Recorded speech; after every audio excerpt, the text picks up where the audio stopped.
Biden is about Biden's performances. Yeah. Biden's policies are quite good. He's a globalist. I mean, he's backed Hillary Clinton. The neoliberal kind of neocon mentality of the central apparatus of the Democratic Party, the corporatists and the Wall Street financiers that really have owned the Democratic Party for so long in the Clinton years. That's that neoliberalism. So I don't think you've seen President Trump, even with Bloomberg, where Bloomberg is the new, the specter that haunts it today. This is going to be a very tough campaign. Bloomberg's money is really going to change the dynamic in American politics. Bloomberg even supporting Sanders if he gets the nomination. Yes. That's what he said. With $2 billion. Remember, all the pictures you see. That's smart for Bloomberg to do, strategically, right? I mean, that's their shot of winning. Michael Bloomberg knows there's very low probability he could be president of the United States. Yes, right. Okay?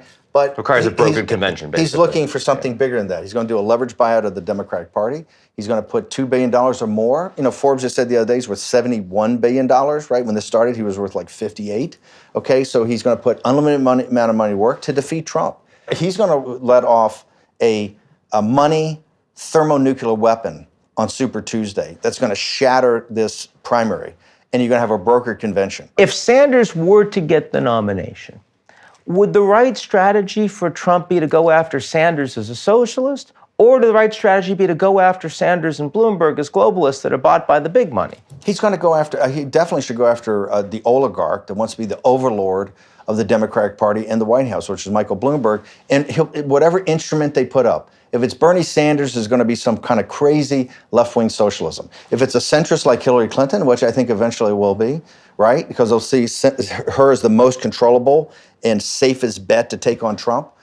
With Bloomberg's money, and by the way, $2 billion is just the opening bid. He could put $5 billion. I still think you're completely nuts on this idea that Hillary Clinton is going to. I just know they're going to be looking for a savior, and Joe Biden is not going to. He's not going to be. Right now, he's like the character in El Cid, right? He's this guy they've strapped to the saddle, and they hope they can get through the primaries. Are you just saying Hillary because you just want to get a rile out of people? No, is that what it is? You want her to just bite and say something? As Hillary Clinton will say, look, I think this is a counterinsurgency fake news branding thing. This is what you did at Breitbart. Is that what you're trying to do? Is this just counterinsurgency, right? Counterintel. That's what it is, right? Admit it.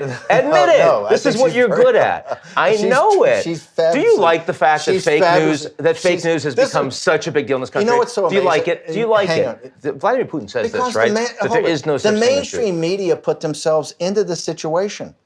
The country's been in decline for 20 or 30 years, the rise of China. Where did you see that? Outside of guys like you every now and again talking about it, experts, where did you see anybody talking about the rise of China? We've had the worst 15 or 20 years by both of them, by Bush and Obama, okay? The decline of the United States. Look at the Afghan papers. You want to talk about fake news? You show me where the outrage is about the Afghanistan papers. Show me where the outrage is. You know why the mainstream media won't talk about it?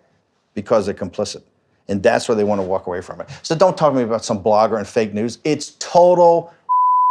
Do we need a BBC in the United States? Good God, no. What do we need? Why do we need a BBC? BBC, have you lost your mind? Look how bad they've been on Brexit. They're terrible. There's plenty of good sources out there. You just gotta find them. There's capitalist guys starting up. You just gotta find it. American people, number one.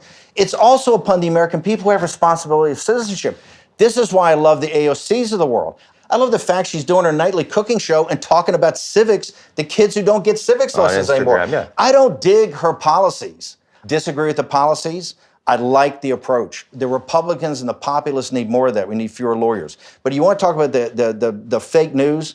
It is so bad, the misinformation that is given to the American people because the established order thinks that's the way it should be. Now, so let's